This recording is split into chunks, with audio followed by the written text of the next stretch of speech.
스펙 제로, 정보 제로, 그야말로 취업 준비 제로인 취준생을 위한 취업 정보쇼 취업을 부탁해. 안녕하세요. 안녕하세요. 네, 오늘도 취업의 문을 향해 힘차게 달려볼까요?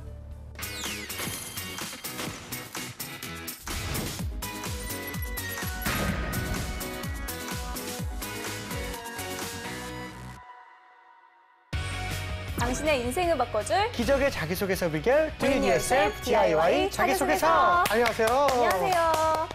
네, 취업 컨설턴트 박영환 멘토님 모셨습니다. 어서 오세요. 네, 안녕하세요. 취업 컨설턴트 박영환입니다.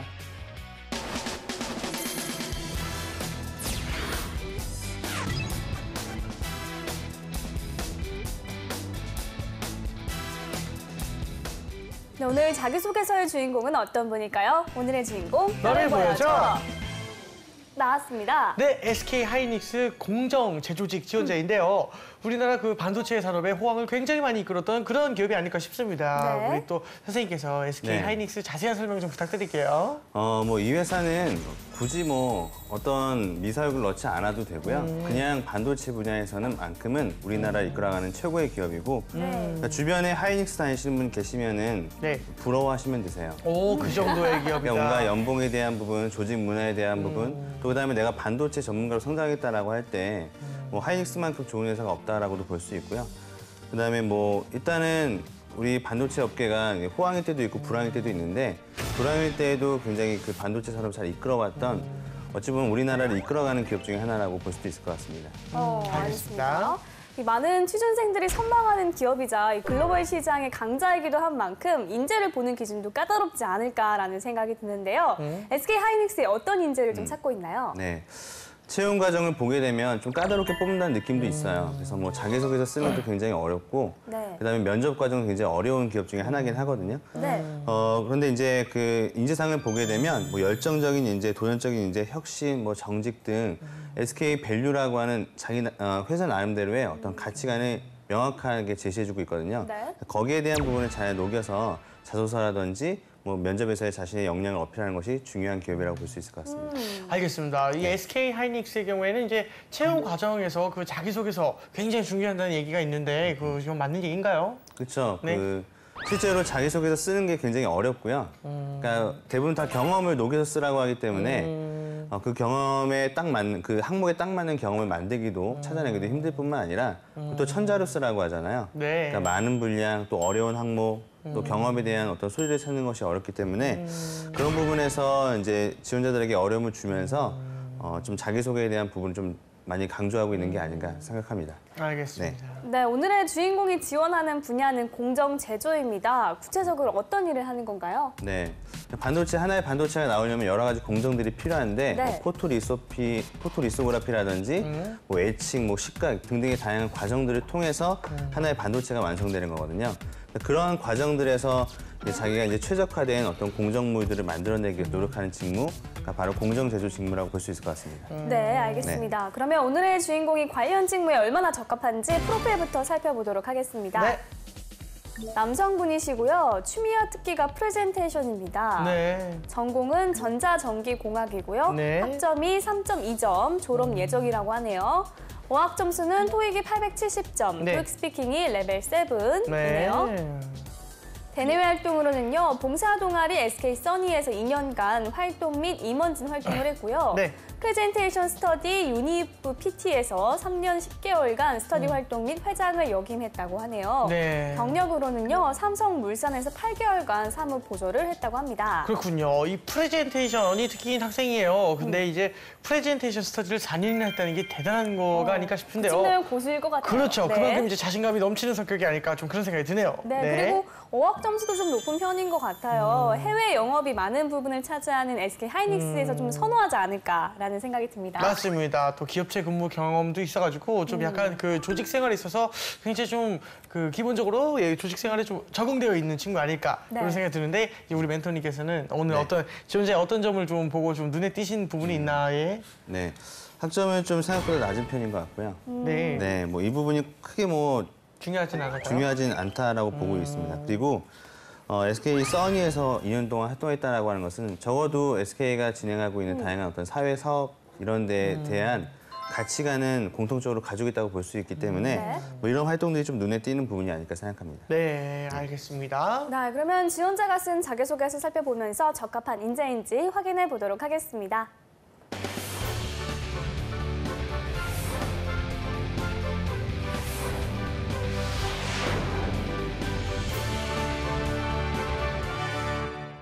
네, SK하이닉스 공정제조직 지원자의 자기소개서 먼저 첫 번째 질문부터 보도록 하겠습니다. 네. 자신에게 주어졌던 일 중 가장 어려웠던 경험은 무엇이었습니까? 그 일을 하게 된 이유와 그때 느꼈던 감정, 진행하면서 가장 어려웠던 점과 그것을 극복하기 위해 했던 행동과 생각, 결과에 대해 구체적으로 작성해 주십시오. 네. 많은 걸 써야 되네요. 아, 맞네요. SK그룹의 이제 공통적인 좀 자기소개서 양식인 것 같은데요. 이러한 경우에는 이제 지원하는 회사에 잘 맞게 쓰는 게 좀 중요한 것 같은데 어떤 점에 유의를 좀 해야 될까요? 그러니까 아마 앞으로 예전에도 우리가 SK 많이 해보면서 네. 이 질문은 항상 나오는 질문이잖아요. 근데 어려웠다라고 하는 것들이 뭐 실질적으로 뭐 자기가 뭐 고난과 시련 뭐 이런 것들을 겪었던 경험까지는 아니더라도 되는데 특히 이 친구가 어려운 상황에서 어떻게 행동하고 그것들을 어떻게 극복하는지에 대한 내용들을 많이 보고 싶어 하거든요. 네. 그래서 소재에 대한 어떤 퀄리티가 높은 걸 선호한다기보다는 어려웠던 상황 속에서 내가 그것을 어떻게 극복하는지에 대한 포커스를 많이 두고 작성해야 되는 부분이 아닐까 생각합니다. 네, 알겠습니다. 알겠습니다. 자, 그럼 어떤 내용을 담고 있는지 제가 한번 읽어보도록 하겠습니다. 예. 무슨 일을 하든지 간에 그 일에 대해 책임감과 주인의식을 갖고 열과 성을 다하면 어떠한 어려움도 극복할 수 있습니다. 행복한 리더의 길이라는 교양 수업을 들으면서 사랑에 관한 주제로 영화를 제작하는 과제를 받은 적이 있습니다. 이 과제는 교수님께서 정해주신 11명의 인원이 팀을 이루어 진행하게 되었습니다. 저는 사다리 타기라는 운 좋은 게임 덕분에 10명의 팀원을 이끌고 나갈 조장이 되었습니다. 사실 10명의 팀원을 이끈다는 것은 보통 일이 아니었습니다. 특히 가장 어려운 일은 팀원 모두 시간을 맞추어 제때 모이는 것이었습니다. 설상가상으로 이 수업은 교양 수업이다 보니 아무래도 전공 수업보다 참여율이 많이 떨어졌습니다. 저는 조장으로서 맡은 임무를 반드시 완수해야 되겠다는 책임감을 가지고 묘책을 마련하였습니다. 11명의 팀원의 시간과 관심사를 고려하여 3, 4, 4명씩 3개의 팀으로 분할시켰습니다. 그리고 각각의 팀 성격에 맞게 시나리오 제작부터 시작하여 편집 등 여러 분야의 주제로 임무를 주었습니다. 그리고 그 팀에 각각 한 명씩 조장을 뽑아 매주 메신저를 이용해 각 팀의 진행 상황과 앞으로 나아갈 방향에 관해 토론을 하였습니다. 그리고 팀을 나눌 경우 다른 조원들과 서먹서먹해질 것을 방지하기 위해 최소 2주에 한 번씩은 모여서 다 같이 친목을 다지기도 하였습니다. 이렇게 노력한 결과 어두웠던 프로젝트의 희망의 빛이 보이기 시작했습니다. 탄력을 받게 된 프로젝트는 빠른 속도로 완성이 되어 성공적으로 발표를 끝냈습니다. 특히 저는 조장으로서의 책임감을 완수했다는 생각에 저에게는 그 발표 영상이 더욱더 인상 깊었습니다. 이 경험에서 맡은 일에 책임감을 가지고 일을 완수하면 보람은 더욱더 커지고 어려운 일이라도 해결책이 나오게 된다는 것을 다시 한번 배웠습니다. 이 경험을 잊지 않고 SK하이닉스에서 맡은 일에 항상 책임감을 가지고 어떠한 어려움도 극복하는 인재가 되겠습니다. 네, 이 문제에서 요구한 내용을 하나하나 차분히 잘 채워간 느낌이 듭니다. 어떻게 평가하시나요? 뭐 일단은 소재 자체가 뭐 우리가 흔히 볼 수 있는 그런 소재들이고, 그렇죠, 흔히 볼 수 있죠. 네, 해결에 대한 방안들도 뭐 그룹 나누고 거기서 뭐 커뮤니케이션 어떻게 했다 대화하고, 이런 내용으로서 나가는 내용이기 때문에 크게 뭐 임팩트를 줄 수 있는 소재는 아닌 것 같고요. 네. 그다음에 일단 여기서는 책임감을 많이 어필했는데 제가 볼 때 어려웠던 경험이라고 하는 것은 문제 해결에 대한 어려움이라고 볼 수 있거든요. 문제 해결. 자기가 당면한 어떤 문제에 대해서 뭐 이런 방법 저런 방법 사용해봤는데 잘 안 됐고 새로운 돌파구를 찾아내기 위해서 뭐 근성 있게 끈기 있게 자기가 노력했던 경험을 작성하면 좋을 것 같은데 책임감이라고 하는 키워드보다는 근성과 끈기라는 키워드가 여기에서 요구하는 그 극복 방안에 더 해당되는 키워드가 아닐까 생각합니다. 알겠습니다. 알겠습니다. 자, 다음 항목의 질문도 살펴보겠습니다. 네. 이제까지 가장 강하게 소속감을 느꼈던 조직은 무엇이었으며 그 조직의 발전을 위해 헌신적으로 노력했던 것 중 가장 기억에 남는 경험은 무엇입니까?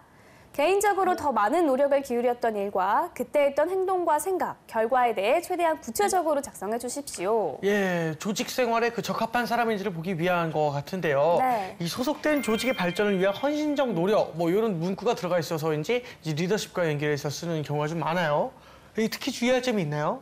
네, 뭐 리더십으로 쓰라고 하는 경우가 있을 수 있는데요. 네. 그러니까 이걸 리더십으로 써도 되고 자기가 팀원일 때의 경험에도 써도 됩니다. 중요한 거는 자기가 팀의 목표 달성을 위해서 얼마나 많은 기여를 했는지에 대한 부분들을 포커스를 맞춰서 써야 되니까 네. 그 점을 유의해서 작성하면 좋을 것 같습니다. 알겠습니다. 네, 알겠습니다. 주인공은 어떤 내용을 적었는지 재환 씨가 한번 읽어주세요. 네. 2002년 우리나라가 사광 신화를 쓴 것의 원동력은 바로 조직력입니다. 아무리 뛰어난 선수가 많아도 조직력으로 똘똘 뭉친 팀은 이기기가 힘듭니다. 마찬가지로 조직력이 뛰어난 기업은 시장을 선도할 힘을 가지고 있다고 생각합니다. 고등학교 때 우리 학교에 예전에 연극부가 있었다는 이야기를 듣고 선생님께 가서 맥이 끊긴 연극부를 부활시키고 싶다고 말씀드렸습니다. 선생님께서는 흔쾌히 허락해 주셨고 8명의 친구와 연극부를 재창단하였습니다. 우리의 목표는 축제에 올릴 연극을 창작하는 것이었습니다. 연극을 성공적으로 이끌기 위해서는 팀워크가 특히 중요하였습니다. 저는 친구들로만 구성된 팀이 아무 문제 없이 팀워크를 발휘할 수 있을까 고민하였습니다. 고민 끝에 저의 결론은 싫어하는 일을 남에게 시키기 이전에 내가 먼저 실천하여 문제를 막자였습니다. 친구들보다 먼저 와 무대 청소를 하였고 연습 후에는 널브러져 있는 의상과 소품들의 뒷정리도 빠짐없이 하였습니다. 때로는 몸이 정말 힘들었지만 저희 노력으로 팀워크가 좋아진다는 마음가짐으로 일하니 오히려 뿌듯하였습니다. 그리고 역할을 분배할 때 저는 모두가 꺼리는 분장도 우스꽝스럽고 비중 있는 인물이 아닌 역할을 하였습니다. 하지만 극적 긴장감 해소와 흥미를 유발할 수 있는 역할로 연극의 완성도를 높여줄 수 있었습니다. 그래서 저 또한 기분 좋게 임할 수 있었습니다. 축제 당일 적극적인 홍보 덕분에 많은 관객이 강당의 객석을 채워주었고 준비했던 연극을 성공적으로 올릴 수 있었습니다. 선생님께서는 완성도 있는 연극이었다며 칭찬하였고 연극을 본 후배들이 연극부 가입을 위해 몰려와 이로써 끊겼던 연극부의 맥을 다시 이어갈 수 있게 되었습니다. 공정 제조 업무를 하면서 많은 사람과 협력을 하게 될 것입니다. 그때에도 싫어하는 일을 남에게 시키기 이전에 내가 먼저 실천하여 소속되어 있는 팀워크를 향상시켜 좋은 성과를 내는 팀을 만들도록 하겠습니다. 네, 직접 연극부를 부활시키고 또 공연까지 성공적으로 마쳤으니까 그 어떤 조직보다 강한 소속감을 가지만 했다는 생각이 좀 드는데 멘토님께서는 어떻게 보셨나요? 뭐 내용 전개상으로 볼 때는 큰 문제가 없는 것 같고요. 네. 나름대로 이 친구는 최선을 다해 잘 쓴 것 같아요. 제가 두 가지만 딱 지적을 해본다면 네. 일단 처음에 군더더기 같은 표현들이 있다는 거죠. 뭐 굳이 이 내용을 쓸 때 우리나라가 사강 가서 신화 쓴 거 조직력이다 라고 이야기할 필요가 없고 내용 들어가 보니까 딱히 조직력에 관련된 내용도 아니고요. 그래서 이런 군더더기 같은 표현들 좀 빼는 게 좋겠다라고 하는 거고요. 그다음에 경험에 대한 소재를 찾을 때 최근의 경험일수록 더 좋다라고 말을 많이 하거든요. 왜냐하면은 예전의 경험보다는 최근의 경험일수록 경험에 대한 신뢰도가 높아지기 때문에. 근데 이 친구는 이제 고등학교 때 경험이었기 때문에 그 부분이 조금은 좀 아쉬운 부분이 아닌가 이런 생각이 드는 정도가 있고요. 나머지 내용에 대한 어떤 전개라든지 그다음에 여기서 요구하는 어떤 태도에 대한 부분들도 잘 드러난 내용이 아닌가 생각합니다. 네, 알겠습니다. 계속해서 다음 항목의 질문 살펴보겠습니다. 자신에게 요구된 것보다 더 높은 목표를 스스로 세워 시도했던 경험 중 가장 기억에 남는 것은 무엇입니까? 목표 달성 과정에서 아쉬웠던 점이나 그때 느꼈던 자신의 한계는 무엇이고 이를 극복하기 위해 했던 행동과 생각, 결과에 대해 최대한 구체적으로 작성해 주십시오. 네, 도전의 경험을 묻는 질문인데요. 네. 이런 질문에 답하려고 보면 소재는 없고 또 어떻게든 쓰려고 보면 좀 너무 사소한 소재인 것 같고 맞아요. 고민이 될 때가 많거든요. 맞습니다, 맞습니다. 네, 이런 학생들에게 좀 어떤 조언 해주실 수 있을까요? 자기소개서를 합격한 친구들의 뭐 사례를 보더라도 여기에 대한 소재가 굉장히 뭐 임팩트가 있고 뛰어날 필요는 없어요. 그러니까 되게 굉장히 우리가 생각하는 이상의 높은 목표일 필요는 없거든요. 그렇기 때문에 뭐 너무 높은 목표라고 해서 남들이 잘 시도하지 않는 그런 목표라고 생각하지 말고 네. 누구나 시도할 수 있는 부분이지만 거기서 자기가 좀 더 많은 것들을 좀 해보려고 더 노력했던 경험 정도라고 생각을 하면 될 것 같습니다. 네, 알겠습니다. 자, 그러면 주인공은 어떤 내용을 썼는지 제가 한번 읽어보도록 하겠습니다. 네. 군 시절 취사병인 동기의 권유로 양식 조리 기능사에 도전했습니다. 과일도 제대로 깎지 못하는 내가 과연 양식 조리 기능사가 가능할까라는 의구심이 들기도 하였지만 군대에 전역하기 전에 유종의 미를 거두고 싶다는 생각으로 도전하게 되었습니다. 취사병이 아닌 저는 마음대로 음식 재료, 조리도구 등을 만질 수가 없었습니다. 하지만 동기의 도움을 받아 저녁 식사가 끝나고 뒷정리를 도와주어 그 친구에게 수업을 받았습니다. 처음에는 칼 쓰는 것이 낯설어 손도 다쳤고 제 생각처럼 되지 않았습니다. 몸에 상처도 나고 생각처럼 되지 않았으나 할 수 있다라는 마음가짐으로 스스로 되새기며 끝까지 해보기로 하였습니다. 칼질도 익숙해지니 요리법에 대해 욕심이 나기 시작하였습니다. 병사 식당은 음식 재료와 양이 제한되어 있어서 마음대로 사용할 수가 없었습니다. 하지만 간부 식당은 식사하지 않은 간부들이 많아서 식자재가 꽤 남는다고 하였습니다. 간부 식당의 이러한 사정을 말하고 얻은 식자재로 요리를 만들며 연습했습니다.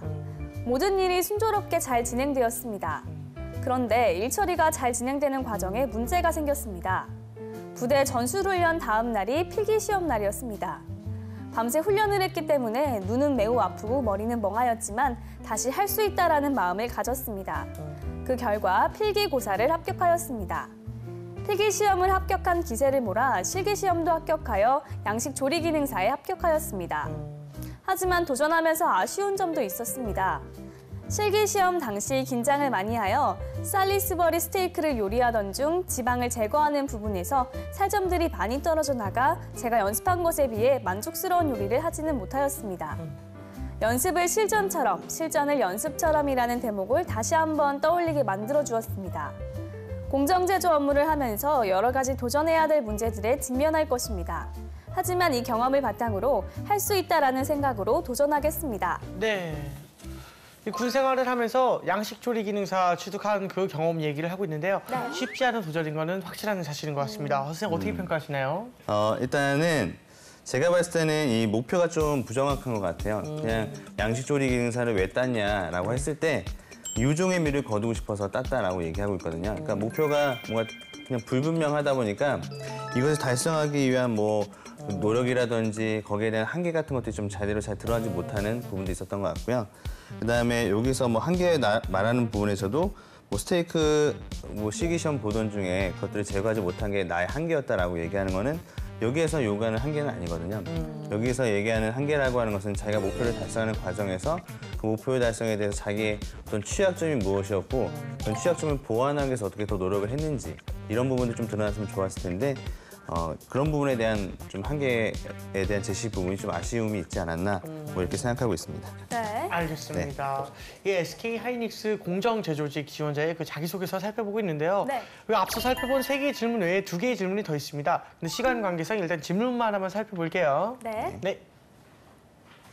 네, 4번 기존과는 다른 방식을 시도하여 이전에 비해 조금이라도 개선했던 경험 중 가장 효과적이었던 것은 무엇입니까?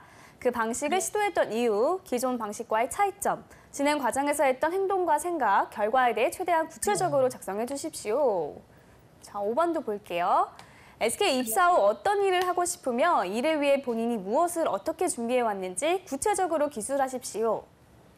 네, 그 혁신의 경험과 그 직무 관련 역량 이런 거를 물어보는 것 같은데요. 이런 질문에는 네. 어떻게 답을 해야 좋을까요? 자, 일단 4번부터 좀 말씀을 드리면 네. 이거는 창의력 경험이잖아요. 그래서 창의력이라고 하는 게 우리가 뭐 목욕탕에 있다 갑자기 아 하면서 뭐 뛰쳐나와서 뭐 유레카를 외치는 것처럼 그런 게 아니라 네. 네. 본인이 평소에 문제라고 생각했던 부분들이 있었을 것이고 그 문제에 대한 인식과 그에 대한 원인이 무엇인지 파악한 다음에 그 원인을 기존과는 다른 방법으로 해결하는 그 대안이 나오면 되거든요. 그래서 문제인식, 원인 파악, 기존과는 다른 대안 마련의 순서대로 이 내용을 작성하시는 게 중요하고요.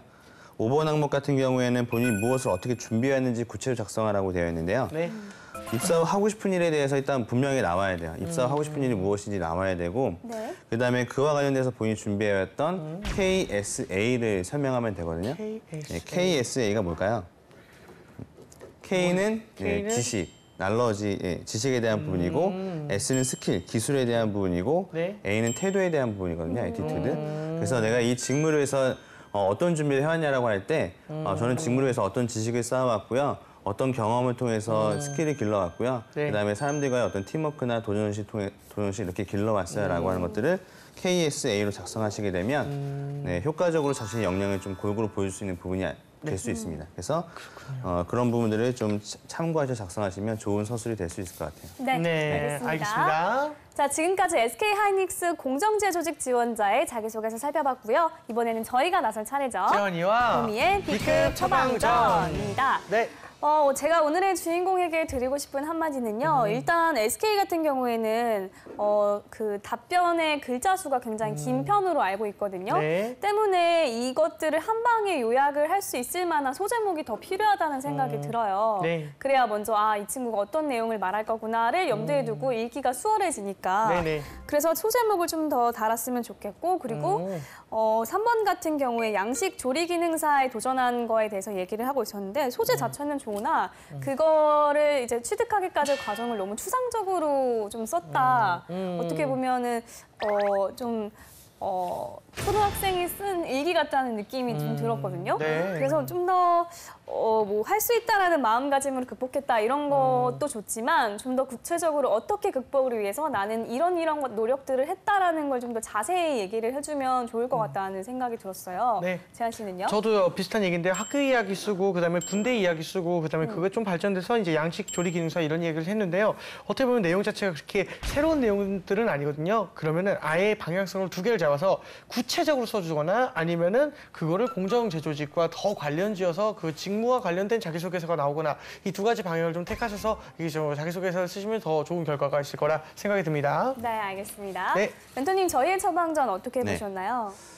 일단 소재에 대한 부분을 선정하는 게 SK 자기소개서에서는 굉장히 어려운 요소거든요. 네. 뭘 써도 별로인 느낌이에요. 어쨌든 SK 자기소개서는. 네. 그러니까 학생들이 했던 경험은 한계가 있어요. 네. 뭐 한정적이기 때문에 뭐 되게 특별하고 임팩트 있는 경험을 찾으려고 하기보다는 방금 말씀하셨던 뭐 양식조리사 이런 것들도 충분히 쓸 수 있는 내용이긴 합니다. 근데 말씀하셨던 것처럼 구체적인 목표, 그다음에 그걸 달성하기 위한 노력들을 좀 자세히 작성하는 게 중요하다고 생각하고요.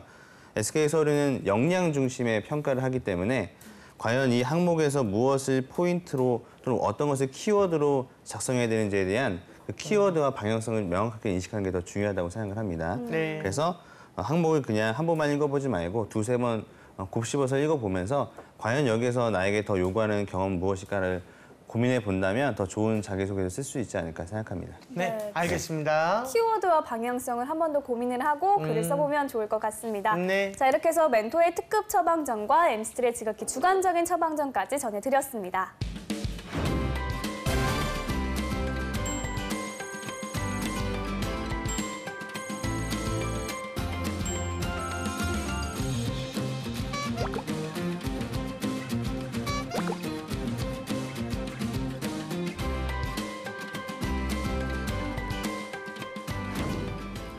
네, 이번에는 주인공의 자기소개서를 바탕으로 모의 면접을 진행해 보도록 하겠습니다. 먼저 첫 번째 질문 해주세요. 네. SK 같은 경우에는 그 자기소개서를 중심으로 되게 굉장히 꼼꼼하게 물어보는 스타일의 면접을 진행하기 때문에 그와 관련된 몇 가지 질문들을 던져볼게요. 일단 재환 씨부터 제가 질문을 드리면 네. 자, 여기 양식조리사 취득위해서 본인이 준비했다라고 했는데요. 네. 오히려 이 양식조리사 취득하는 것 때문에 본인이 해야 될 진짜 군대 생활 업무는 소홀히 했던 거 아닙니까? 네, 군 생활을 하는 도중에 취사병을 생각할 만큼 요리에 관심이 많았었지만 취사병을 하지 않았고 군 생활 이외의 시간에서 열심히 노력을 해서 양식 조리 기능사를 생활했습니다. 그 다들 이제 책을 보거나 아니면 헬스를 가거나 그런 개인 시간을 활용해서 제가 직접 요리할 수 없는 사실을 깨닫고 열심히 양식 조리 기능 책을 봤던 기억이 있었습니다. 그런 것들이 하나하나 모여서 제가 좀 이 기능사 자격증을 따는 데 도움이 됐던 것 같습니다. 근데 여기 보니까 밤새 훈련했기 때문에 머리도 아프고 멍했지만 그래도 할 수 있다는 마음가짐을 가지고 양식조리사를 했다라고 했는데 그렇죠? 뭐 이렇게까지 고생하면서 양식조리사를 따야 될 필요가 있었습니까?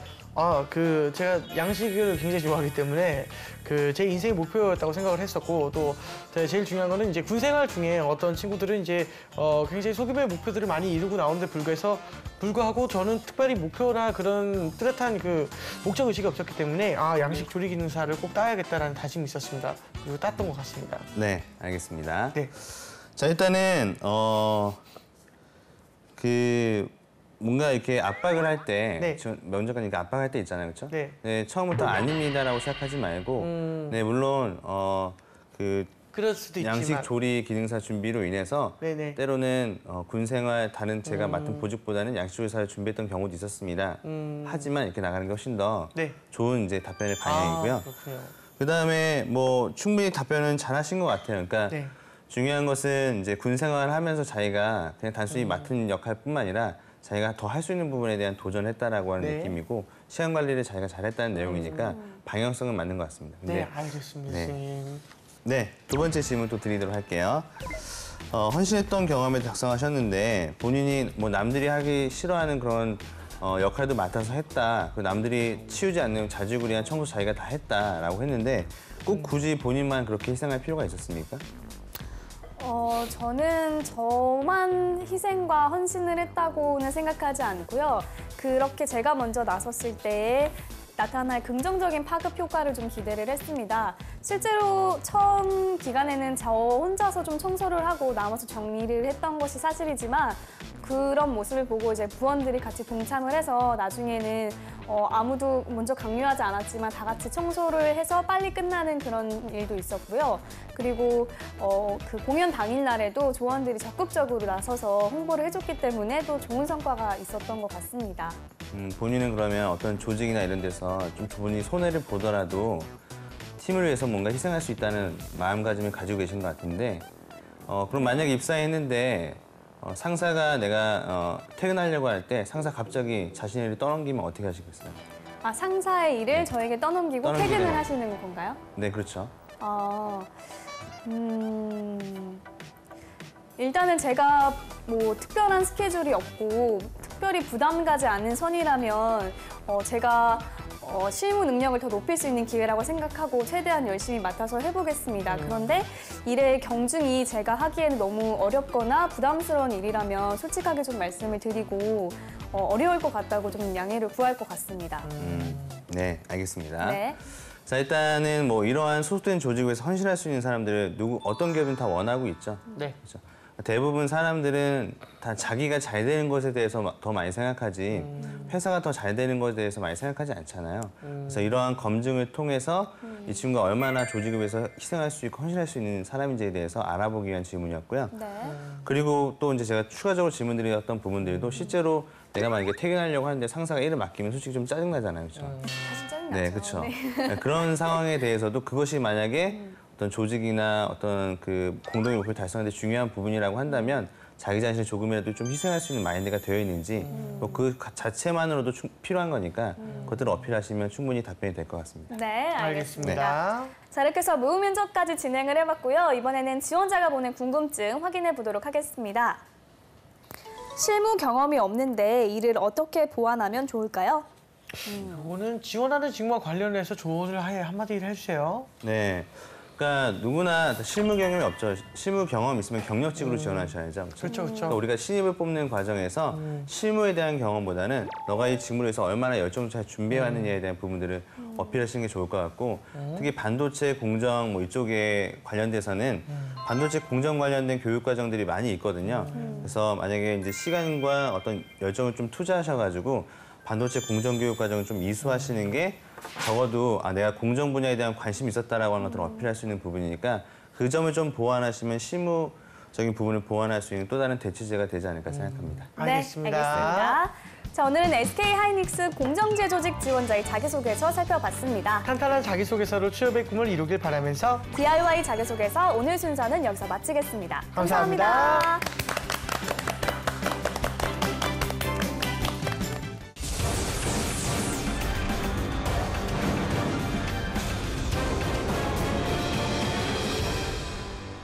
본격 취준생 토론 배틀 쇼! 취준생들이 알고 싶어하는 진짜 이야기를 들려드립니다. 취업에 관한 고정관념과 편견을 완전히 깨드리겠습니다. 취준답! 예, 안녕하세요. 네. 오늘도 취준진담 함께 해주실 강영규 대표님, 임기만 대표님 나오셨습니다. 네, 안녕하세요. 안녕하세요. 반갑습니다. 자, 그리고 고려대학교 토론 동아리 고란도랑 학생들 자리했습니다. 꽃미남 토론원 천하건 학생, 토론의 여왕 김민지 학생입니다. 어서 오세요. 안녕하세요. 반갑습니다. 안녕하세요. 네. 재현 씨, 네. 책 좋아하세요? 저는 1년에 10권 이상 읽습니다. 오, 정말요? 네, 굉장히 많이 읽습니다. 어떤 분야의 책을 많이 읽어요? 시집과 에세이를 많이 읽습니다. 네네네. 잘 읽죠? 예. 금방 읽을 수 있는 거. 짧은 거. 저 오늘 기분 나쁜 일 있었어요? 장난이에요. 네네. 언제부턴가 서점에 네. 인문학 열풍이 불더라고요. 아. 인구론, 문송하다, 뭐 문송하다. 이런 말로 그렇죠, 지금 그렇죠. 인문계는 취업이 네. 안 되지만 최근에 전체적으로 인문학은 굉장한 인기를 끌고 있는데요. 그런 건가요? 헤럴드 경제가 서울 시내 주요 대학들 도서관에 5년간의 도서 대출 목록을 조사한 결과 모든 대학에서 인문사회 분야의 도서 대출량이 늘었다고 합니다. 예를 들어서 가장 크게 늘어난 동국대의 경우에 2011년의 경우 6건이었는데 2015년에는 16건으로 무려 3배 가까이 늘었다고 합니다. 그런데 이 인문학 열풍이 취업 시장에도 불고 있다고요? 최근에는 뭐 현대, LG, 삼성뿐 아니라 CJ 같은 데서도 이 인문학적 소양을 평가하기 위해서 시험으로 도입을 하고 있고요. 사실 금융권 하면 별로 관계가 없을 것 같잖아요, 인문하고. 그런데 심지어는 금융권에서 활용을 하고 있습니다. 또 국민은행에서도 몇 년 전부터 이 인문학 서적을 줘요. 지정을 해주고 이제 학생들이 이 책에 대해서 읽고 오면 토론을 시킨다든지 또 이 주제에 대해서 본인이 읽었던 내용에 대해서 발표하게 하는 이런 그 제도를 시행을 하고 있습니다. 이렇게 인문학적 소양 평가가 중요해진 이유가 좀 뭘까요? 자, 과거에는 많이 알고 있는 사람이 엘리트였잖아요. 네. 또 한 분야에서 깊숙이 알고 있는 전문가를 원했다면 네. 이제는 이제 불확실성의 시대라서 제너럴리스트를 원하고 있습니다. 즉 융합으로 기존의 지식을 새로운 것으로 만들 수 있는 폭넓은 시야 그리고 가치를 창출할 수 있는 능력을 지닌 인재를 필요하기 때문입니다. 인문학적 소양 평가 알듯 말듯 감이 잘 안 잡히는데 이제 공채가 한 3개월 정도 남은 시점에서 맞아요. 우리 취준생들 어떻게 준비해야 할지 좀 참 고민스러울 것 같다는 생각이 좀 듭니다. 맞습니다. 그래서 인문학적 소양 평가에 대한 모든 것을 핫 키워드로 한번 준비를 해봤습니다. 자, 먼저 첫 번째 키워드 공개해 주시죠. 잘하네요. 감사합니다. 자, 인문학과 취업. 첫 번째 키워드 스티브 잡스. 이야, 스티브 잡스가 인문학 제가 알기로는 이 철학 전공한 사람인 것 같기도 하고. 오, 네, 맞아요. 맞죠. 이게 네. 스티브 잡스랑 되게 유명하신 분 한 분 더가 그 페이스북 만드신 분 마크 주커버그도 네. 이과가 아니었대요. 문과였대요. 그쵸. 예, 그런데 이렇게 하시는 분으로 알고 있는데 그게 맞나 싶네요, 지금. 진짜 참 똑똑해요. 네. 고마워요.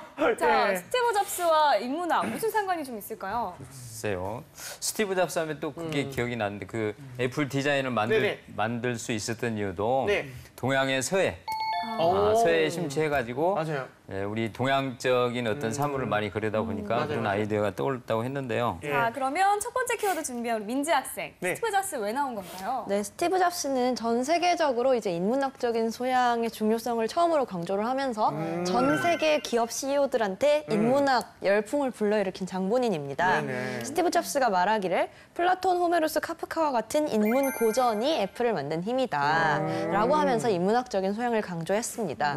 그런데 또 이렇게 보면 저희 어깨에 스펙을 하나 더 얹어주신 그런 분이죠. 그렇죠. 그렇죠. 그건 그렇죠. 그렇긴 하지만 아무튼 아이패드를 선보이는 그런 획기적인 자리에서 잡스는 애플은 리버럴 아츠, 즉 리버럴 아츠 학문이 굉장히 핫하잖아요, 요새 서양에서. 그래서 기술과 교양의 교차로에 있다. 그래서 이런 것이 굉장히 중요하다라고 할 만큼 기술뿐만이 아니라 인문학적 소양마저 중시하신 분입니다. 네, 평가의 핵으로 자리매김한 인문학적 소양 평가. 네. 두 번째 키워드를 좀 더 자세히 알아보도록 하겠습니다. 네. 두 번째 키워드 공개해 주세요. 취업과 인문학 두 번째 키워드. 과연 세종대왕. 세종대왕. 정말 궁금하네요, 이거. 본인들은 다 나오고 네. 있는. 예, 그렇네요. 저도 인문학이라는 것의 그 근본은 약간 문화 있고 문화의 근본은 약간 글자에 있다고 생각하는데 그 글자가 선생님께서 만드셨어요. 너무 세상에 내가 나도 모르게 머리에서 막 생각나는데 이게 막 그래 미안해요. 이게 인문학이 나오니까 물 만난 고기 같아요, 오늘. 네. 저도 모르게 나오네요, 이게. 자, 과연 무슨 의미일지 우리 두 번째 키워드 준비한 남원 학생. 뭔가요? 제가 두 대표님께 문제를 하나 드리도록 하겠습니다. 이거는 세종대왕이 과거 시험 때 출제하셨던 네. 문제라고 하는데요. 그 현명한 사람과 어리석은 사람의 구별법을 말하라고 했다고 합니다. 두 대표님이시라면 어떻게 네. 대답을 하시겠어요? 저 같으면 역량 면접을 실시하겠습니다. 구조와 역량 면접. 꼬리에 꼬리를 물은 면접을 통해서 네네네. 진실성도 파악하고 이 네. 사람이 진짜 그러한 경험에서 무엇을 복합적으로 사고했는지를 평가할 것 같아요. 저는 이렇게 얘기하겠습니다. 어떻게 전하, 네. 현명한 사람은 취준 진담을 자주 보는 사람이고 어리석은 사람은 취준 진담을 보지 않는 사람입니다. 이렇게 저는 답변을 하겠습니다. 네. 자, 마음에 드셨습니까, 우리 나건 학생? 이 문제가 실제로 2014년 상반기에 현대차 그룹에서 나왔던 문제라고 합니다. 오늘 탈락일 것 같습니다.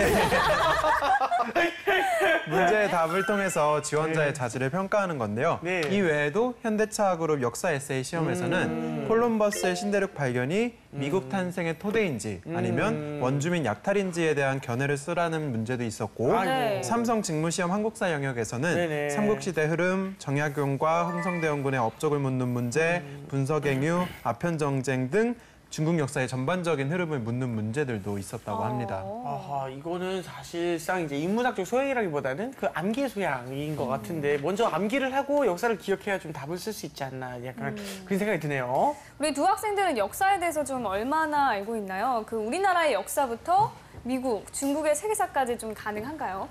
저는 우리나라 역사 공부는 많이 했는데 네. 세계사 부분은 제대로 공부를 해본 적이 없습니다. 우리나라는 확실히 했어요? 우리나라는 몇 년 전까지 확실히 했었습니다. 가보개혁 몇 년도? 1800...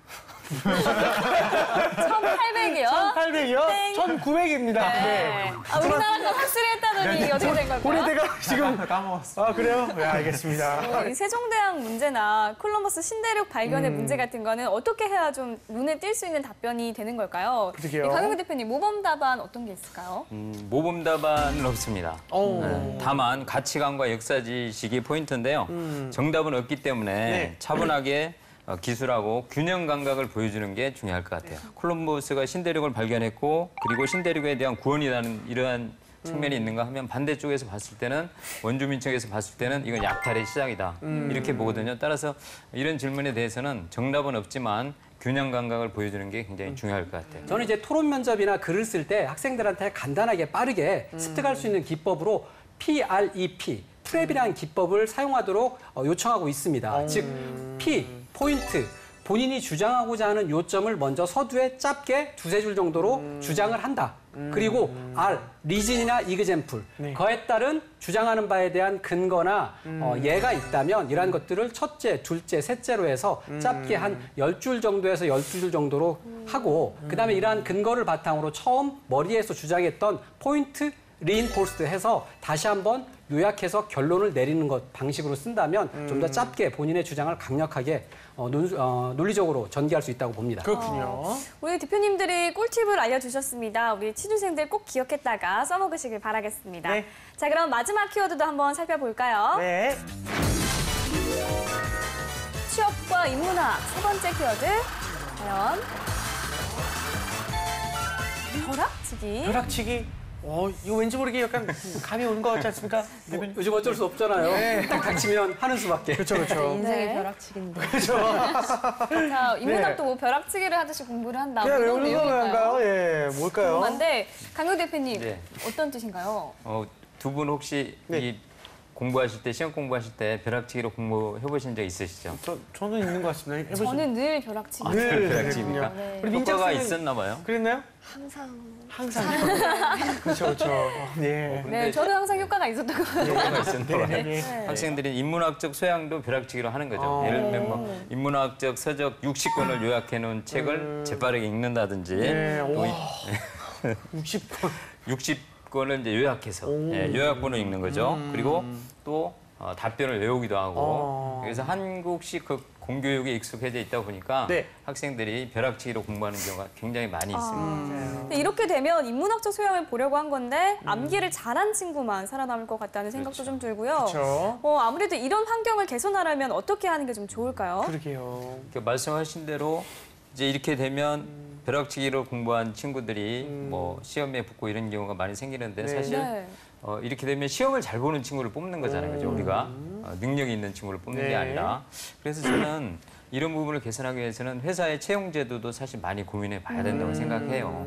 예, 과거처럼 시험을 통해서 뽑는 게 아니라 네. 뭐 예를 들면 인턴처럼 우리가 이제 인턴 제도를 많이 그 기업들이 도입을 하기 시작했는데 인턴처럼 오랫동안 지켜보면서 그 과정에서 프로젝트를 하게 하고 네. 프로젝트를 하는 과정에서 이 친구들이 뭐 인문학적 소양이나 통찰력이나 새로운 아이디어를 보여주면 그 친구들이 바로 이제 인문학적 소양이 있다고 판단할 수 있는 거잖아요. 그래서 실제 해보고 그 부분에서 능력이 뛰어나면 채용을 하는 거죠. 이게 앞으로 우리가 바뀌어야 될 채용 제도 개선이 아닌가 그런 생각이 들어요. 이제 과거의 인성 면접으로는 지원자가 숨기고 있는 속내, 자질 이런 것들을 파악할 수가 없어요. 직접 일을 시켜보고 일을 하면서 이 지원자가 과연 그러한 역량을 갖추고 있는지 관찰하는 기법으로 이제 채용 제도가 변화되고 있거든요. 네. 자, 그래서 이러한 면접 기법들이 이제 다 다변화될 수 있고 또한 기업도 심층적으로 지원자들을 보고자 하니까 지원자들 또한 이러한 인문학적 소양이라든지 역량을 갖추기 위해서 노력을 해야 된다고 봅니다. 알겠습니다. 자, 지금까지 인문학적 소양 평가에 대한 핫 키워드 알아봤는데요. 이제 본격적으로 토론 배틀 시작해 보도록 하겠습니다. 오로지 취준생의 취준생에 의한 취준생을 위한 취준 진담 오늘의 주제 공개합니다.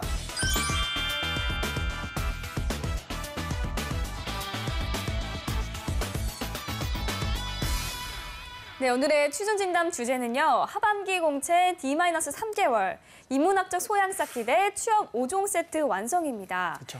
이 하반기 공채가 3개월 정도 남은 시점에서 무엇을 집중도 있게 해야 하는지에 대한 주제 같네요. 네, 이와 관련해서 취준 진담 제작진 앞으로 사연이 도착했습니다. 네. 어떤 사연인지 들어볼게요. 네. 공대의 꽃 여자 대학생입니다. 야하. 올 상반기 한 자동차 회사에 입사 시험을 치르러 갔는데요. 몽골 제국과 로마 제국의 발전 사례가 땡땡차에 시사하는 점? 몽골은 몽골이고 로마는 로마고 땡땡차는 땡땡차지. 모르겠다. 야, 그 정도로 땅이 꺼지겠냐? 지금 잘 쳤니? 로마 제국, 몽골 제국이 발전해서 나는 망했어. 푹석 주저앉았어. 뭐래? 이거 너 인문학의 인자도 모르더니 정말 이렇게 망했구나. 야, 나 억울해. 야, 내가 영어에 중국어에 아르바이트, 인터넷, 해외 봉사에 국내 봉사에 있는 스펙 없는 스펙 다 끌어모았는데 로마랑 몽골 때문에 무너졌어. 내가 그래서 평소에 인문학 공부 좀 많이 하랬잖아. 야, 나 공대생이야. 우리과 공부하기도 머리 박 터진다고. 로마 제국 시대 사니 너는 지금 무슨 기원전 27년 전에 사는 얘기니? 문제는 통찰력이란 말이야. 자동차를 만들든 냉장고를 만들든 깊은 사고가 필요하다고. 다른 스펙 쌓는 거 그만하고 다들 인문학 공부하세요. 스펙 쌉 탔느냐 인문학과 담 쌓은 저. 이번 여름방학 인문학과의 탑쌓기를 시작해야 할까요? 저는 저 문제 봤으면 인사 담당자님께 편지 한 통 썼을 것 같습니다. 이제 대학교 교수님께 편지 쓰던 것처럼 정말 속상해서 이게. 네, 예, 인문학적 소양 너무 어렵습니다. 평가의 문제 난이도도 좀 상당한 네. 것 같아요. 그쵸. 우선은 기본 지식이 있어야 하고 거기에 대한 개인적인 의견도 필요하니까 더 어려울 것 같아요. 맞아요. 그래서 대학생들이 인문학적 소양 평가에 대한 공부를 따로 해야 하나 아니면 얼마나 해야 하나 어디서부터 어떻게 시작해야 하나 그런 고민들이 정말 많습니다. 그렇군요. 이 토론을 듣기 전에는 일단 낙원 학생이 주장하는 그 취업 5종 세트가 뭔지 한번 듣고 가야 될 것 같아요. 네. 네, 취업 5종 세트라는 네. 것은 인턴, 봉사활동, 어학, 해외 경험, 그리고 자격증입니다. 취준생들에게는 기본 스펙이라고 불리는 것들이죠. 추석 선물 세트 같네. 네, 100일 정도 남은 시간을 두고 어떻게 하면 알뜰하고 알차게 시간을 보낼 수 있을까 고민하는 취준생들 참 많을 것 같은데요. 오늘 TV를 시청하시면서 함께 고민해보면 좋을 것 같습니다. 자, 그럼 본격적으로 토론 배틀 시작해보도록 하겠습니다. 먼저 인문학 소양 쌓기부터 1분 발언 시작해 주시죠. 네, 인문학 소양 쌓기 1분 발언 시작하겠습니다. 여러분, 스펙은 소모품입니다. 네. 고등학교 입시 생각하시나요? 그때 중학교 때 쌓았던 스펙 쓰고 버렸죠. 대학 입시 생각나시나요? 고등학교 때 쌓았던 스펙 버렸습니다. 지금 쌓은 스펙도 결국 한 번 쓰고 버릴 것들입니다. 그러나 인문학적 소양은 그렇지 않습니다. 인문학적 소양은 사람의 자산입니다. 인문학적이라는 것은 보통 이런 것들을 포괄하죠. 철학, 역사, 종교, 인문, 정치, 예술, 심리학 등등 이렇게 많은 분야를 포괄하고 또 많은 지식을 쌓아야 하는 만큼 사람에게 좋은 훌륭한 자산을 제공하는데요. 첫 번째로 글쓰기. 단순히 근거만을 늘려주는 것이 아니라 글의 퀄리티와 이음매 그리고 완성도를 훌륭하게 높여줍니다. 두 번째로 말하기의 소양. 말하기 스피치 실력과 말하기의 플루언시 그런 것들을 전체적으로 잡아주고요. 마지막으로 대화. 클라이언트들과 만나야 하는 기업가들 입장에서 대화의 수준 자체를 끌어올려줍니다. 이 1, 2, 3번 제가 제시해드린 인문학이 제공할 수 있는 능력들 무엇이죠? 업무에서 사용할 수 있는 능력들입니다. 따라서 인문학적 소양은 그 무엇보다 취준생에게 배가 되어야 하는 것이라고 생각합니다. 저 1분 발언부터 벌써 설득 당한 것 같아요. 진짜 너무 말을 잘해서 진짜. 네, 예. 알겠습니다. 그러게 자, 이번에는 말입니다. 취업 5종 세트 완성팀 1분 발언 시작해 주시죠. 네, 1분 발언 시작하도록 하겠습니다. 방학이란 단기간 동안 인문학적 소양을 쌓는다. 여기에서 인문학적 소양이 의미하는 바를 두 가지로 나누어 볼 수가 있을 것 같습니다. 첫 번째로 진짜 인문학적 소양을 쌓는다고 생각을 해보겠습니다. 역사, 문학 등의 진짜 인문학적 소양을 쌓는 것이 과연 방학이라는 단기 기간 동안 가능한 일일까요? 우리나라 역사만 해도 정말 기본적인 단계만 공부하려고 해도 몇 달은 걸리는데 진짜 인문학적 소양을 방학 동안 쌓는다는 것이 과연 가능한 일이기나 할까요? 그럼 만약에 두 번째로 이 인문학적 소양이란 기업의 입사 시험에 나오는 인문학적 문제를 준비한다라고 해석해 봅시다.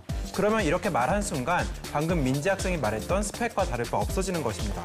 그러면 이제 방학 동안 어떤 스펙에 투자해야 될지를 결정하기 위해서는 가장 취업에 많이 도움이 되는 것이 무엇일지를 찾아야 하는데 그것은 인문학적 소양이 아니라 아까 취업 5종 세트로 말씀드렸던 인턴, 어학, 자격증 같은 것일 것입니다. 따라서 저희는 방학 동안 인문학적 소양보다는 취업 5종 세트를 완성하는 데 더 몰두해야 된다고 주장합니다. 네, 잘 들었습니다. 여름방학이 본격적으로 시작되면서 우리 취준생들 방학에 뭘 해야 알차게 보낼 수 있을지 고민이 많이 될 것 같은데요. 오늘 토론 들으면서 계획에 조금이나마 도움이 됐으면 좋겠습니다. 네.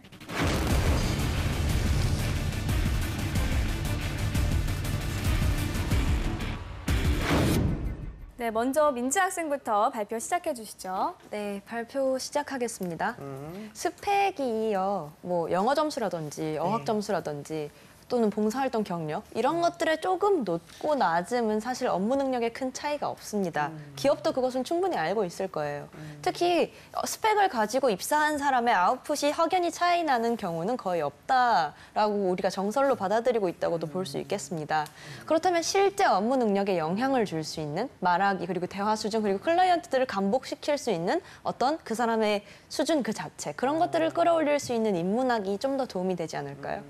네, 근데 그런 업무 능력에 도움이 되는 말하기 실력 그리고 글쓰기 실력 이런 것들이 과연 방학 동안 단기간으로 공채 3개월 전인 지금 시점에 끌어올릴 수 있냐는 겁니다. 물론 말하기 기술, 글쓰기 기술 이런 부분은 조금 올릴 수 있겠다만 사실 기술이 있다고 글을 잘 쓰고 말을 잘하는 것이 아니죠. 그 사람이 평생 동안 갖춰온 어떤 인문학적 지식이 수반되어야 하는 것인데 그런 것들을 공채 직전에 여름방학 때 올린다고 하는 것 자체가 너무나 어불성설이라는 것이 저희의 주장입니다. 그런데 방학만 잘 활용해도 정말 많은 책을 볼 수 있거든요. 방학을 무시하지 마십시오. 중간고사 끝나면 6월 중순부터 8월까지 무려 2달 반이라는 시간이 주어지거든요. 이 시간에 하루 2시간씩만 봐도 120시간이라는 시간을 확보할 수 있습니다. 10시간에 한 권을 읽는다고 가정하면 무려 12권이라는 책을 읽을 수 있습니다. 여러분, 이 중에서 12권 이상 책 읽는 분 있으세요? 저는 많지 않을 거라고 생각합니다. 따라서 있네요. 10권. 여섯 명 그래서 이 12권의 책을 읽는다면 정말 많은 지식과 또 이 독서와 함께 사고력도 높아질 수 있어요. 따라서 저는 이런 시간에 글쓰기와 뭐 인문학적 공부, 아까 시험 문제를 공부하라는 게 아니라 책만 읽어도 충분히 사고력과 통찰력을 높일 수 있기 때문에 얼마든지 인문학적 소양을 쌓는 게 가능합니다. 강 대표님도 당연히 1년에 12권 이상은 읽으시죠? 읽으십니까? 저는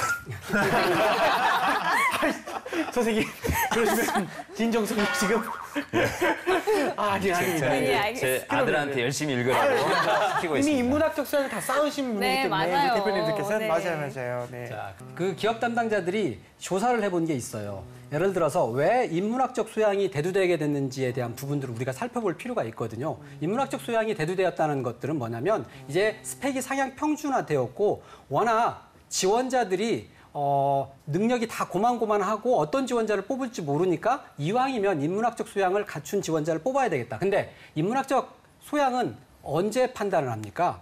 먼저 자기소개서로는 판단할 수가 좀 힘들어요. 그러다 보니까 인적성 테스트를 통해서 평가를 한다거나 면접을 통해서 역사와 관련된 질문을 한다거나 아니면 면접 당일날 역사 에세이를 통해서 다른 지원자들과 차별화 포인트를 봅니다. 그렇기 때문에 취준생 입장에서 다급한 것들은 일단은 서류 필터링이 존재하기 때문에 기본적으로 서류를 통과하고 나서 그다음에 준비를 하는 것들이 저는 맞다고 보거든요.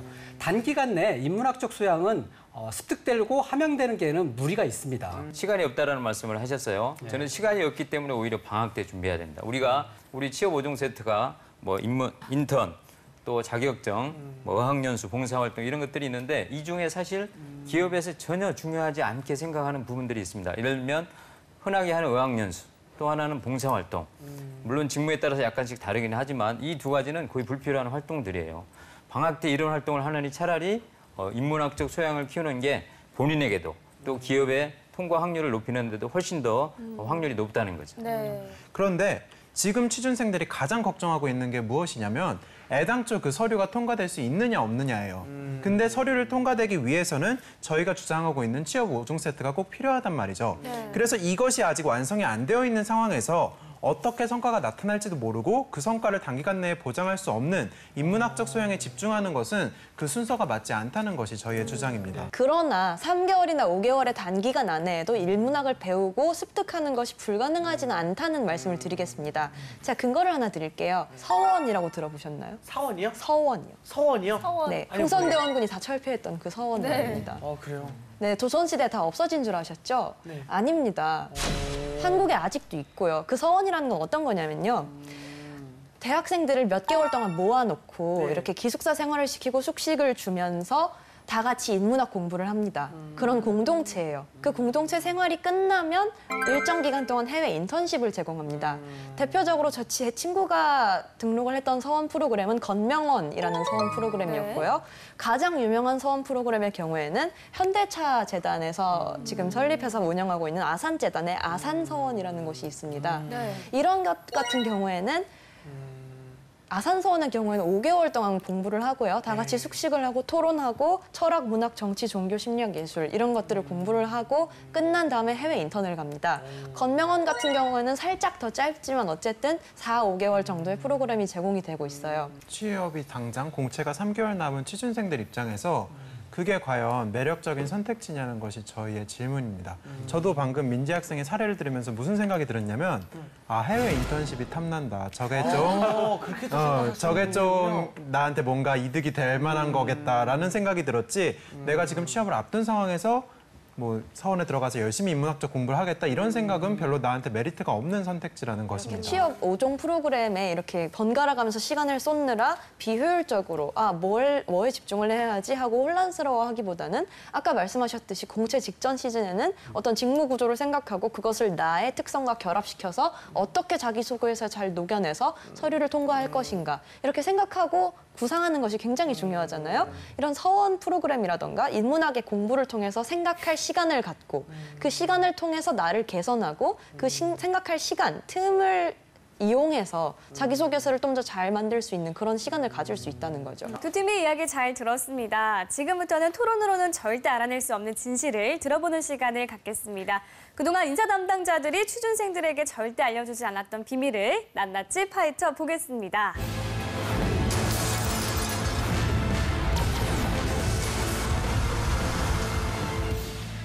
네, 인문학적 소양이 담긴 질문만 해주세요. 네. 그리고 그런 답변 부탁드립니다.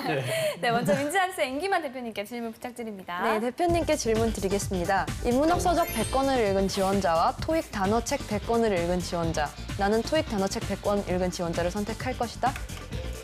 질문이 너무 영악하네요. 바로 예안이요. 그럴 수 있다. 그러시면 안 됩니다. 아니다. 그렇다 아니다. 열받았어. 선생님께서 먼저 애매하게 말씀을 해주셨기 때문에 어쩔 수 없이. 이거는 너무 질문이 극단적이잖아요. 토익을 누가 100권을 읽습니까? 100권 읽을 필요 없죠. 3권 정도만 읽으면 마스터할 수 있는데. 그렇군요. 자, 이번엔 남은 학생 질문해 주세요. 자, 네, 방학 동안 읽은 책 10권이 토익 점수 50점보다 취업에 더 도움이 된다. 훨씬 도움이 된다. 훨씬 도움이 된다. 도움이 된다. 훨씬 도움이 된다. 저는 방학 동안에 50권, 10권이요? 10권 정도의 책을 읽었다면 사실 굉장히 잘한 거다. 책을 사실 우리나라 사람들은 또 학생들은 제대로 안 읽는 경향이 있습니다. 제대로 안 읽는. 책을 제대로만 읽으면요. 사실 우리가 기대한 이상의 사고력과 통찰력을 쌓을 수 있죠. 제대로 읽다가 이제 보통 이제 속독한 거를 이제 제대로 못 읽은 건가요, 약간? 뭐 그거는 사람마다 다르다고 사람마다 생각이 됩니다. 이게 속독을 하더라도 그 내용을 네. 충분히 습득하는 분이 있고 또 그쵸, 그렇지 그쵸. 않은 분이 있죠. 맞아요. 자, 이번에 민지 학생 다시 한번 질문해 주세요. 네, 두 번째 질문 드리겠습니다. 네. 스펙 5종의 완벽한 지원자. 그런데 인문학적인 소양이 제로예요. 제로다. 너무 극단적인데요. 그래도 뽑으시겠습니까? 그럴 수 있다. 그럴 수 있다. 네. 뽑을 수 있다. 예. 좀, 네, 약간 이게 저도 좀 보시고. 저도 변명을 좀 하자면 이 질문이 너무 극단적이었고요. 자, 우리가 기업에서 모든 사람이 창의력을 필요한 직무만을 뽑지는 않거든요. 네. 때에 따라서는 장치 산업 그리고 시스템 위주의 매뉴얼 위주의 산업이나 또는 업종이라면 단순히 기본적 스펙만을 가진 지원자들도 충분히 쓰임이 있습니다. 네. 그렇기 때문에 우리가 모든 기업에서 다 인문학적 소용이 필요하다. 이건 좀 더 어불성설인 것 같습니다. 네, 알겠습니다. 마지막으로 나건 학생. 인문학적 소양이 뛰어나지만 무스펙 저학점인 지원자가 고스펙 지원자보다 취업에 유리하다. 취업에 유리할 수 있다. 충분히 유리할 수 있다. 우리 얘기할 수 오늘의 운명이신 것 같습니다. 분명히 같습니다. 삼성경제연구소에서도 인문학적 소양이 풍부한 사람이라면 가산점을 줄 수 있다. 삼성경제연구소 조사에서 82.7%가 가산점을 줄 수 있다고 했는데요. 지금은 기업에 있는 사람 당자도 좀 생각을 달리 해야 될 것 같아요. 그래서 정말 인문학적 소양을 검증할 수만 있다면, 보여줄 수만 있다면 저는 충분히 그런 선택을 할 수 있을 것 같아요. 네. 알겠습니다. 오늘은 하반기 공채를 3개월 정도 앞두고 인문학적 소양을 쌓아야 할지 아니면 기본 스펙을 완성할지에 대해서 열띤 토론을 해봤습니다. 자, 이제 마지막으로 최후 발언 해주시죠. 네, 마지막으로 최후 발언 시작하겠습니다. 인문학은 생각하기입니다. 철학, 문학, 정치, 종교, 그리고 심리학, 예술. 이 많은 것들을 포괄할 수 있는 우리 사회의 가장 깊고 좋은 학문 분야입니다. 3개월의 단순 읽기만이 인문학 공부를 의미하는 것이 아닙니다. 적절한 프로그램을 선택해서 깊은 사고와 스스로의 사고와 폭넓은 토론의 과정을 거치면 그 장점은 그 사람 자체에게 오롯이 녹아나게 됩니다. 그렇다면 그 사람은 직무를 훌륭하게 수행할 능력, 말하기, 대화의 수준, 그리고 글쓰기 등등의 능력을 갖춘 사람, 그런 사람으로 거듭나게 되는 것입니다. 스펙은 일회성 소모품입니다. 그러나 인문학적 소양은 사람의 자산입니다. 이상 최후 발언 마치겠습니다. 알겠습니다. 네, 반대팀 최후 발언 해주시죠. 네, 인문학적 소양이 사람의 자산이 되며 그리고 정말 중요하다는 것에는 저희도 전적으로 동의합니다. 하지만 오늘 토론에는 가장 중요한 한 가지 변수가 있습니다. 공채 직전 마지막 여름방학이라는 것입니다. 이 마지막 여름방학에는 취업을 위한 전략이 필요합니다. 지금 취준생들이 걱정하고 있는 것은 직무 수행을 내가 잘할 수 있을까가 아니라 과연 그 직무 수행을 할 수 있는 기회조차 주어지지 않는 건 아닐까, 이것입니다. 내가 이 회사에 입사하기 위해서는 어떤 것들이 가장 필요로 하고 그리고 지금 단기간에 해서 어떤 것들이 가장 큰 효과를 가져올 수 있는지 그것을 고민하여 취업 5종 세트의 가장 중요한 부분을 자기가 완성해 나가는 것이 마지막 여름방학에 꼭 해야 되는 부분이라고 생각합니다. 자, 오늘은 취업 시장까지 불어온 인문학 열풍과 그에 따른 취준생의 선택에 대해서 함께 고민을 해봤습니다. 확실한 건 취업 시장에서 이 인문학 열풍이 쉽게 사그러들지 않을 것 같다는 건데요. 어떻게 대응해야 할지는 한번 잘 고민을 해봐야 할 것 같습니다. 네. 지금까지 취준진담 함께했습니다. 오늘 자리해주셔서 감사합니다. 감사합니다. 감사합니다.